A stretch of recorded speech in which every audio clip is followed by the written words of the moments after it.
बिस्मिल्लाहिर्रहमानिर्रहीम। अस्सलामुअलैकुम। उम्मीद करती हूँ कि आप सब खैरियत से होंगे। मेरी दुआ है अल्लाह आपको अपने घरों में खुश और आबाद रखे, आमीन। आज मैं आपके साथ बहुत ही झटपट और बहुत ही क्विक बनने वाली रेसिपी शेयर कर रही हूँ। मटन कौरमा बनाएंगे आज, और बहुत ही थोड़े स्पाइसेस के साथ। तो स्टार्ट करते हैं वीडियो को। अब मैं आपको मटन कौरमे के अज्जा बता देती हूँ। यहाँ पे मैंने 1 किलो मटन लिया है। हड्डी और गोश्त मिक्स ही लेना है। 3 बड़े प्याज यहाँ पे मैंने बारीक स्लाइस में कट कर लिए हैं, ये शामिल होंगे। 1 कप भर के दही चाहिए हमें, यहाँ पे मैंने ले लिया है, दही शामिल करेंगे। 2 टमाटर हमने काट के शामिल करने हैं। 4 हरी मिर्चें ले ली हैं मैंने। 2 टेबलस्पून लहसुन अदरक का पेस्ट चाहिए हमें। स्पाइसेस में यहाँ पे मैंने नमक लिया है अपने टेस्ट के मुताबिक।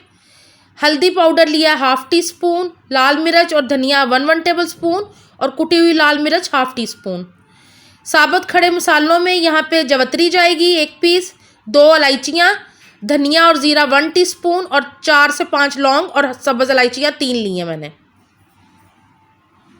1/2 कप ऑयल में प्याज शामिल कर दिए मैंने। यह मैं कटी हुई प्याज का इस्तेमाल कर रही हूँ। आप ब्राउन प्याज भी इस्तेमाल कर सकते हैं, उसकी भी रेसिपी मेरे चैनल पे है। प्याज में मैंने खड़े मसाले शामिल कर दिए हैं, गोश्त भी शामिल कर दिया।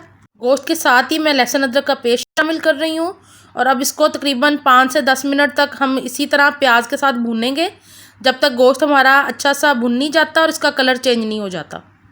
गोश्त को 10 मिनट तक मैंने भून लिया था। अब मैं इसके अंदर मसाले शामिल कर दिए हैं, साथ ही मैं इसके अंदर बाकी की चीज़ें भी शामिल करूँगी, लेकिन उससे पहले यहाँ पे मैं मसाले को अच्छे से भून लूँगी, ताकि सारे मसाले गोश्त के साथ अच्छे से मिक्स हो जाए और बहुत मज़ेदार सा हमारा कौरमा तैयार हो।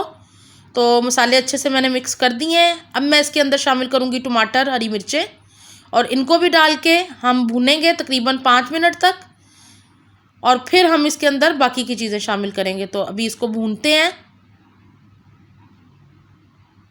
यहाँ मैं 1 कप दही का शामिल कर दिया है, इससे हमारे कौरमे का टेक्सचर बहुत ही ज़बरदस्त सा हो जाएगा। अब मैं गोश्त को दही के साथ 2 से 4 मिनट तक भूनूंगी अच्छे से, जब तक दही का पानी ड्राई नहीं हो जाता। इससे हमारा गोश्त बहुत ही सॉफ्ट भी होगा और बहुत मज़ेदार हो जाएगा। तो दही ज़रूर ऐड कीजिएगा कौरमे के अंदर। यहाँ मैं 1 कप पानी का शामिल कर रही हूँ, क्योंकि हमें गोश्त को गलाने के लिए थोड़ा लिक्विड चाहिए।